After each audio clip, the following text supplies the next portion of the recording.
Hello बच्चों, 10th class. आज हम नेक्स्ट चैप्टर अपना सैमुशी का करने जा रहे हैं, जो है सौहार्दम प्रकृति शोभा। प्रकृति की शोभा आपसी मेल जोल से होती है, प्रेम भाव रखना चाहिए। और इस चैप्टर से रिलेटेड कुछ बातें यहाँ पर हैं। अयं पाठः परस्परम स्नेह सौहार्दपूर्ण व्यवहार स्यादिति बोधयत्। इस पाठ में परस्पर स्नेह से रहना चाहिए, सौहार्दपूर्ण व्यवहार करना चाहिए, इस विषय में बताया गया है। सम्प्रति वयं पश्याम यतः, अब हम सभी देखते हैं, यत् कि समाजे जना आत्म अभिमानिन संजाता, समाज में लोग आत्म अभिमानी हो गए, अभिमानी प्रवृत्ति के हो गए हैं। ते परस्परम तिरस्कुर्वन्तु, वे परस्पर एक दूसरे का त्याग कर रहे हैं, तिरस्कार कर रहे हैं। स्वार्थपूर्ण संलग्ना, और स्वार्थपूरित कार्यों में लगे हुए हैं। ते परेशान कल्याण विषय न एव किम अपि चिंतयन्ति, और वह किसी के कल्याण के विषय में नहीं विचार करते हैं। तेषां जीवनम उद्देश्यम अधुनाम इदम संजातम, उनका जीवन का उद्देश्य ऐसा हो गया है। कैसा हो गया है, इस विषय में एक पंक्ति के माध्यम से बताया है। निश्चय अनिश्चय अति नीच नीचः सर्वे उपाये फलमेव साध्यम।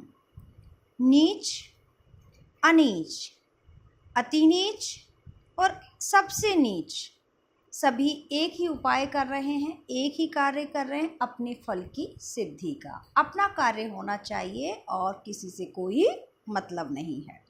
ठीक है। नीच, अनीच, अति नीच और सबसे नीच व्यक्ति अपने कार्यों को सफल बनाने में लगा हुआ है और अन्य व्यक्ति के बारे में विचार नहीं कर रहा है। ठीक है। आगे है अपना, अतः समाजे पारस्परिक स्नेह संवर्धनाय, अतः हमारे समाज में पारस्परिक स्नेह के बढ़ाने के लिए, प्रेम को बढ़ाने के लिए, अस्मिन् पाठे, इस पाठ में पशु पक्षियों के माध्यम से व्यवहार बताया गया है। जो हमारे समाज में जो व्यवहार चल रहा है, आत्म अभिमानम दर्शन, अपने आत्म अभिमान को दर्शित किया गया है पशु पक्षी के माध्यम से। प्रकृति मातु माध्यमेन अन्ते निष्कर्षः, जो प्रकृति माता है, पशु पक्षियों की माता है, उनके द्वारा निष्कर्ष रूप में कहा गया है। यत काला अनुगुणम सर्वेषाम, काल और अनुगुण के अनुसार सभी प्रकार से स्व कल्याणाय, यत काल अनुगुणम सर्वेषाम महत्वम भवति, सभी का काल अनुगुण के अनुसार महत्व होता है। सर्वे अनोन्या आश्रिता सन्ति, सभी एक दूसरे से जुड़े हुए हैं, आश्रित हैं। अतः अस्माभिः स्व कल्याणाय परस्परम स्नेहन मैत्रीपूर्ण व्यवहारेण च भाव्यम, इस प्रकार से हम सभी को अपने कल्याण के लिए परस्पर स्नेह और मैत्रीपूर्ण व्यवहार करना चाहिए, जिससे सभी के कार्य सिद्ध हों, आसानी से सिद्ध हों। ठीक है। अब ये हमारी स्टोरी स्टार्ट हो रही है। स्टोरी तो क्या, ये एक वार्तालाप है। वार्तालाप के माध्यम से कुछ बताया गया है आपके लिए। वनस्य दृश्यम समीपे एव एका नदी वहति, वन के एक दृश्य है वन का, वहाँ पर एक नदी बह रही है।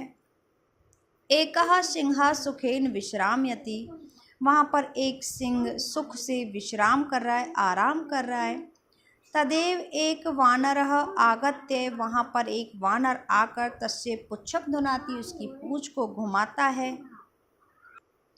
क्रुद्धः सिंह तं प्रहर्तुम् इच्छति, परम वानर अस्तु क्रुद्धित्वा वृक्षम आरूढ़।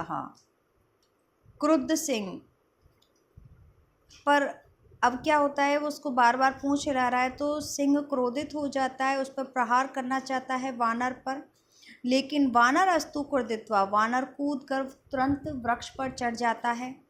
तदेव अन्य अस्मात्, तदेव यानी उसी समय अन्य वानर भी वृक्ष पर आ जाता है। कर्णम आकृष्य, और उसका कान खींचकर पुनः वृक्ष के ऊपर चढ़ जाता है। वानर सिंहस्य कर्णम आकृष्य पुनः वृक्षो ऊपरी आरोहति। ठीक है। एवमेव वानरा वारम वारम सिंह तुंदति, इस प्रकार से वानर बार बार सिंह को परेशान करते हैं। क्रुद्ध सिंह इतस्ततः धावति, वो इधर उधर दौड़ता है, घूमता है। गर्जति, गर्जना करता है। किम अपि कर्तुम समर्थ, वो कुछ भी करने में समर्थ नहीं है। उन वानरों को कैसे पकड़े, कैसे सबक सिखाए। एव तिष्ठति वानरा, वहीं इधर उधर घूमता रहता है और वो कुछ भी समर्थ नहीं है कुछ कार्य कर सके उनके खिलाफ। किनके? वानरों के, बंदरों के। वानरा हसंती, बंदर हंसते हैं। वृक्ष ऊपर चह विविधा पक्षिण, और वृक्ष के ऊपर विविध प्रकार के पक्षी भी हैं। अपि सिंह से एतादृशीं दशा दृष्ट्वा, उनकी ऐसी, सिंह की ऐसी दशा देखकर हर्ष मिश्रित कलरव कर रहे हैं। उनको मतलब हंसी भी आ रही है और अपनी आवाज़ भी कर रहे हैं। पशु पक्षी यानी वानर और पक्षियाँ मिलकर शोरगुल कर रहे हैं, कलरव कर रहे हैं। नेक्स्ट है निद्रा भंग दुखेन वनराजः सन अपि तुच्छ जीवे आत्मनः एतादृश्या दुरवस्थया। तो इसमें निद्रा भंग के दुख से वनराज परेशान हो जाता है। तुच्छ जीव, इतने छोटे जीवों के द्वारा अपनी ऐसी हालत देखकर श्रांतः, परेशान होकर सभी जंतुओं को देखते हुए कहता है।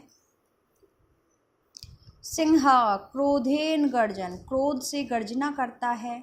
भो, हे अहम वनराज, मैं वनराज हूँ। किम भयम ना जायते, क्या तुम्हें डर नहीं लगता है। किमर्थम मामेव तुदंती सर्वे मिलित्वा, तुम किस लिए सब मिलकर मुझे परेशान कर रहे हो। एक वानर ने कहा, यतः त्वं वनराज, यदि तुम वनराज हो, भवे तुम तू सर्वथा अयोग्य, तो तुम बिल्कुल अयोग्य हो सभी प्रकार से। राजा तो रक्षक, राजा तो रक्षक होता है।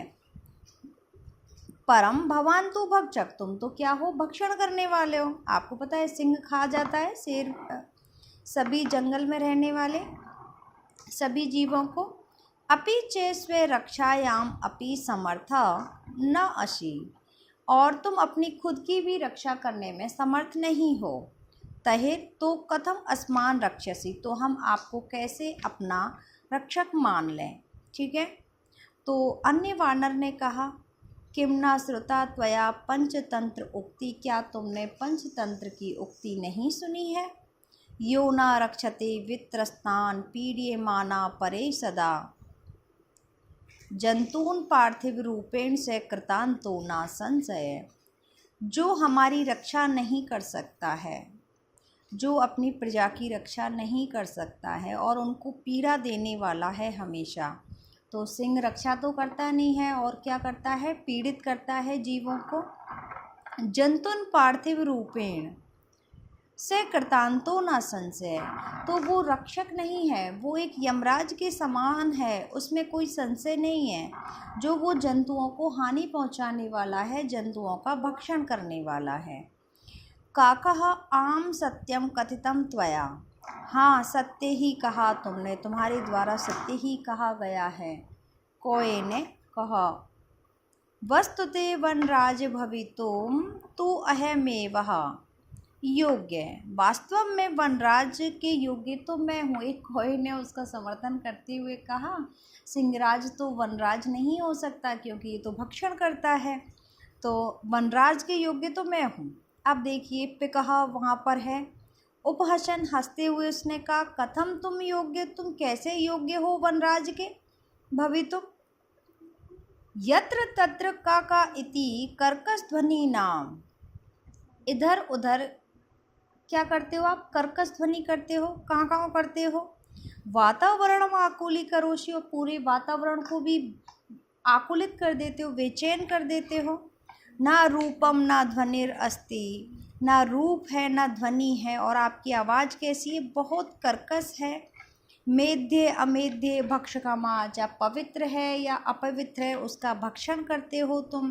काला वर्ण है आपका, त्वाम कथम वनराजम मन्यामहे वयम, हम कैसे आपको अपना वनराज मान लें, आप ये बताइए। फिर काक ने कहा, अरे अरे किम जलपसी, तुम मेरे से ईर्ष्या क्यों कर रही हो, क्यों जलन महसूस कर रही हो। यदि अयम कृष्ण वर्ण, तो मैं यदि काले वर्ण का हूँ, तहिर त्वम किम गौरांग, तो तुम कौन से गौर वर्ण की हो। अपि चे विस्मयते किम यत मम सत्य प्रियता तु जनानां कृते उदाहरणं स्वरूपा। अनृतं वदसि च इत काकः दशेत, क्या तुम भूल गई मेरी सत्य प्रियता के लिए लोगों में एक उदाहरण प्रस्तुत होता है, झूठ बोले कौवा काटे, यदि कोई भी झूठ बोलेगा तो आपको कौवा के काटेगा। इस प्रकार से कहा गया है, अस्माकं परिश्रमः, मेरे परिश्रम के विषय में भी, परिश्रम ऐक्यं च विश्व प्रथितम् अपि च काकचेष्टः, हमारे परिश्रम के विषय में भी कहा गया है। तो हम जितना परिश्रमी हैं तो विश्व में फेमस है कि एक आदर्श बालक है, एक आदर्श विद्यार्थी है, उसकी काक चेष्टा, कोए जैसा प्रयास करते रहना चाहिए। कौआ अपनी जब मंजिल को प्राप्त नहीं कर लेता है ना, जब तक प्रयास करता रहता है, उसी प्रकार से स्टूडेंट्स को भी, बच्चों को भी अपनी, जब तक आपका आंसर याद नहीं हो जाए, आपका हिंदी अनुवाद याद नहीं हो जाए, जब तक आपको क्या करना है, काक चेष्टा यानी प्रैक्टिस करती रहने हैं, अभ्यास करना है। ठीक है, तो ये भी एक कहावत इनकी फेमस है, ये श्लोक के माध्यम से बताया भी जाता है। आगे है, पिक ने कहा, अलम अलम बस बस, अब वित कथने, ज़्यादा डींग मत हाँकिए, ज़्यादा बातें मत करिए। किम विस्मृते, क्या तुम भूल गए हो कि यत की काकः कृष्णः पिका कृष्णः, कौवा भी काला और कोयल भी काली, को भेद पिक काकयो, इन दोनों में क्या अंतर है बताइए। कौवा भी आपका काला है और कोयल भी काली है। बसंत समय आने पर, यानी जो फरवरी मार्च का महीना होता है, उस समय आने पर उनकी आवाज़ से, उनके गुणों से पता चल जाता है कौन कोयल है, कौन कौवा है। तो कौवा जब बोलेगा तो काव काव अजीब आवाज़ होगी, कर्कश आवाज़ होगी, लेकिन कोयल जब बोलेगी तो बहुत प्यारी आवाज़ लगेगी, कुहू कुहू बहुत प्यारी आवाज़ से बोलती है। ठीक है, तो इनके गुणों के अनुसार इनको पहचाना जा सकता है। आगे है, काकः रे परभृत, तुम तो दूसरों के अधीन हो, परभृत परवश हो।